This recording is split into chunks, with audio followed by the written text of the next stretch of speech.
ঠিক করেছে সবাই।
তোমাদের শিক্ষা জীবন শেষ করছো, সেই সাথে এই বিদ্যালয়ের অন্যান্য সহযোগিত বৃন্দ তাদেরকে ধন্যবাদ জানাচ্ছি যে তারা অক্লান্ত পরিশ্রম করে তোমাদেরকে মানুষের মতো মানুষ হওয়ার জন্য অক্লান্ত পরিশ্রম করে যাচ্ছে।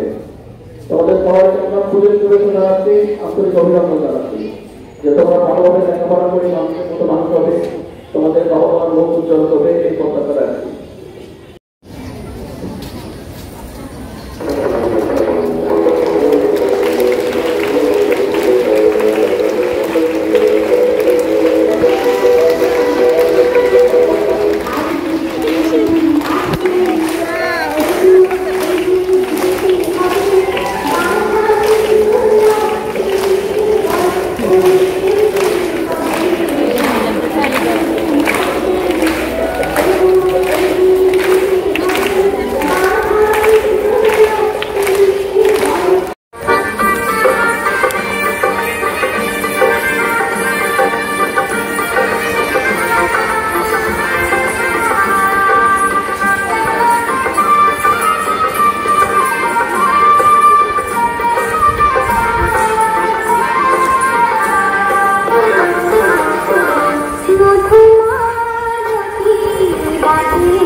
আমার মতো এত সুখী নয়তো কারো জীবন, নয়তো কারো জীবন।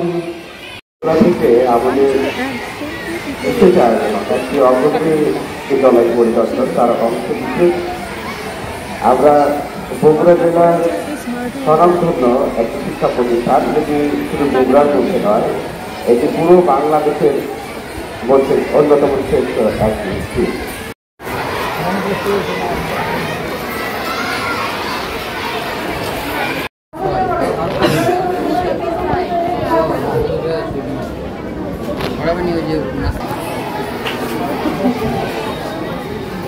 লিখতে বলবেন না তো।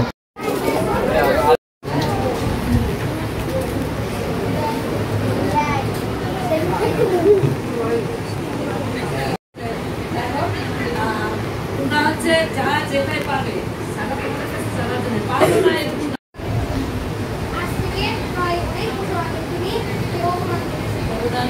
নারীর আগমন অগ্রদূত বলা হয় কেন দেখি আচ্ছা আংশি তারা একটু ভালো করে তিনি নারীদের শিক্ষার অধিকার প্রতিষ্ঠা করেছেন, নারীরা আর্থিক একজন মজুরি পায়, সেখানে তার অবদান অপরিসীম। তিনি মেয়েদের জন্য প্রথম ভাগলপুরে একটি বালিকা বিদ্যালয় প্রতিষ্ঠা করেছেন। এখনো তার নামে একটি বিশ্ববিদ্যালয় আছে আমাদের রংপুরে।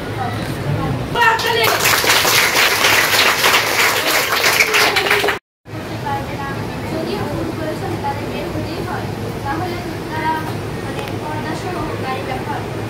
কিন্তু বেগম রোকেয়া তার বড় ভাই ইব্রাহিম সাবেরের কাছে ঘরের রাতে অন্ধকারে যখন বাবা মা ঘুমিয়ে পড়ে তখন তিনি পড়াশোনা করেছেন।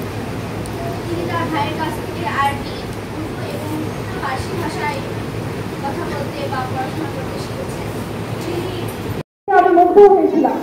তখন এসে আমরা দেখলাম যে সবাই খুব সারিবদ্ধভাবে সুন্দরভাবে উপস্থিত ছিল সমাবেশে, যেটা আমাকে খুবই খুবই প্রাণবন্ত করে তুলেছিল। তখন জাতীয় সঙ্গীত হয়েছিল। এছাড়া যখন সবাই জন্মদিন উদযাপন করছিলেন সবার, আমার মনে হচ্ছিল আজকে যদি